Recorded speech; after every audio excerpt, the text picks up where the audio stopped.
Hello बच्चों, let's first read the question. तो question में हमें क्या दे रखा है? Identify product A and product B. तो यहाँ पे आइडेंटिफाई क्या करना है बच्चों? Product A and product B को अपने को आइडेंटिफाई करना है।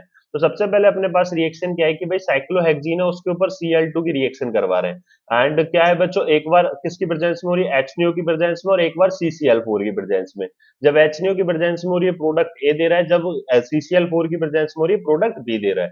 तो यहाँ पे क्या करोगे बच्चों? साइक्लोहेक्सीन लिख लो भाई। सबसे पहले लिख लिया भाई इस तरीके से साइक्लोहेक्सीन, है ना।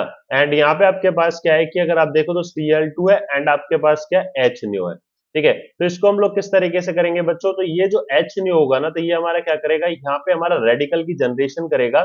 और रेडिकल की जब ये जनरेशन करेगा तो यहाँ पे क्या होता है कि बच्चों वो इस तरीके से रेडिकल जनरेट करेगा। ठीक है ना, ये आपको क्लियर हुआ? तो यहाँ पे क्या हुआ कि इस तरीके से रेडिकल जनरेट करेगा, क्योंकि अलाइल रेडिकल जनरेट होगा यहाँ पे। ठीक है, तो अलाइल रेडिकल क्या होगा? काफी स्टेबल है, इसलिए वो जनरेट होता है। ये हमारे पास यहाँ पे आया, ये इस तरीके से आया बच्चों।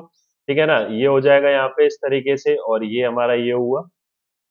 ध्यान से देखना बच्चों, ये हो जाएगा इस तरीके से। ठीक है, एंड यहाँ पे क्या आ जाएगा कि ये इस तरीके से हमारा स्टेबल हो सकता है। क्लियर है ये आपको? सिमिलरली क्या करेगा, ये एक और पोजीशन होगी इसके पास, हमारे पास की दूसरी भी तो अलाइल की पोजीशन है ना, ये वाली भी और ये वाली भी। तो ये वाली पोजीशन का हमने देख लिया, सिमिलरली इसी पोजीशन का भी देखें तो वो इसी तरीके से हमारी मूवमेंट करेगा। ठीक है बच्चों, तो अब आपका क्या करेगा, जो क्लोरीन के रेडिकल होंगे वो इन दो पोजीशन पे जाके क्या करेंगे? लग जाएंगे। और यहाँ पे हमारे पास जो कंपाउंड बनेगा ना बच्चों, वो क्या बनेगा? सबसे पहले साइक्लोहेक्सीन बना लो, और यहाँ पे क्लोरीन लगा लो, और यहाँ पे क्लोरीन लगा लो। तो ये तो आपका क्या बन गया बच्चों? प्रोडक्ट ए बन गया।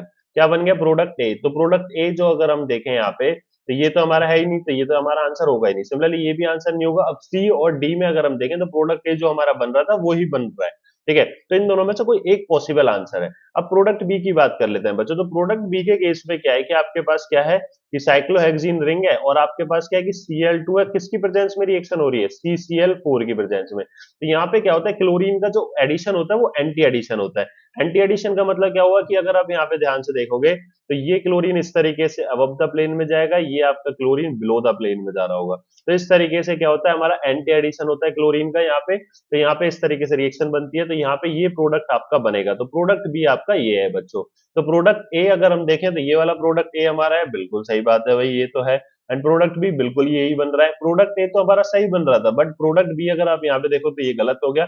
सो करेक्ट आंसर क्या हो जाएगा? Option C will be the correct answer. I hope you understand it very well. Thank you.